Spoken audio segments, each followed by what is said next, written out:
Brought to you by V-Guard, co-powered by Sensodyne and Vimal. పలుకులలో కేసరి.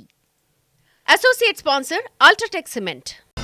భారత ప్రధానిగా మూడోసారి ప్రమాణ స్వీకారం చేయబోతున్నారు నరేంద్ర మోదీ. ఎన్డీఏ సమావేశంలో ఈ మేరకు ఆమోద ముద్ర వేశారు కూటమి నేతలు.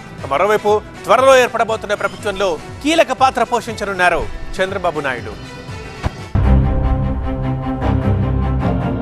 ఎన్నికల్లో మ్యాజిక్ ఫిగర్ సాధించిన ఎన్డీఏ కూటమి ప్రభుత్వాన్ని ఏర్పాటు చేసేందుకు సమాయత్తమైంది.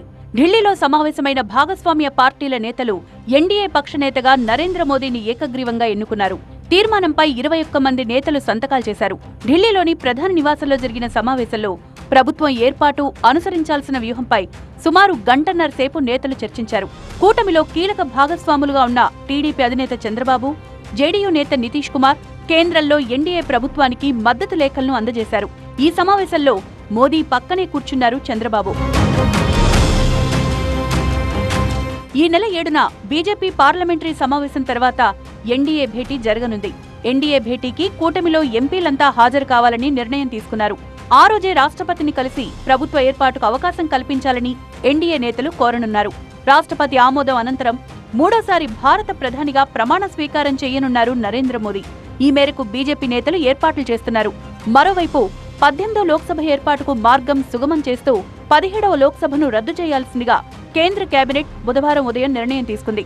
అనంతరం తన రాజీనామాను ప్రధాని మోదీ రాష్ట్రపతి ద్రౌపది ముర్ముకు అందజేశారు. వెంటనే ఆమోదించిన రాష్ట్రపతి కొత్త ప్రభుత్వం ప్రమాణ స్వీకారం చేసేంత వరకు ఆపద్ధర్మ ప్రధానిగా కొనసాగాలని మోదీని కోరారు. బీజేపీ సారథ్యంలోని ఎన్డీఏ కూటమి 292 సీట్లు గెలుచుకోవడంతో ప్రభుత్వం ఏర్పాటుకు అవసరమైన మెజార్టీ మార్క్ 272ను దాటింది. మరోవైపు ఎస్కేఎం పార్టీ కూటమిలో చేరడంతో ఎన్డీఏ బలం 293కు పెరిగింది. ఇక ఈ ఎన్నికల్లో 16 లోక్సభ సీట్లు సాధించిన టీడీపీ ఎన్డీఏలో బీజేపీ తర్వాత అతిపెద్ద పార్టీ కానుంది. కేంద్రంలో ప్రభుత్వాన్ని ఏర్పాటు చేస్తోన్న ఎన్డీఏలో టీడీపీ అధినేత చంద్రబాబు, జేడీయూ అధినేత నితీష్ కుమార్ కీలకం కానున్నారు. టీడీపీ 16 లోక్సభ సీట్లు సాధించగా బీహార్లో నితీష్ కుమార్ నేతృత్వంలో జేడీయూ 12 స్థానాల్లో విజయం సాధించింది.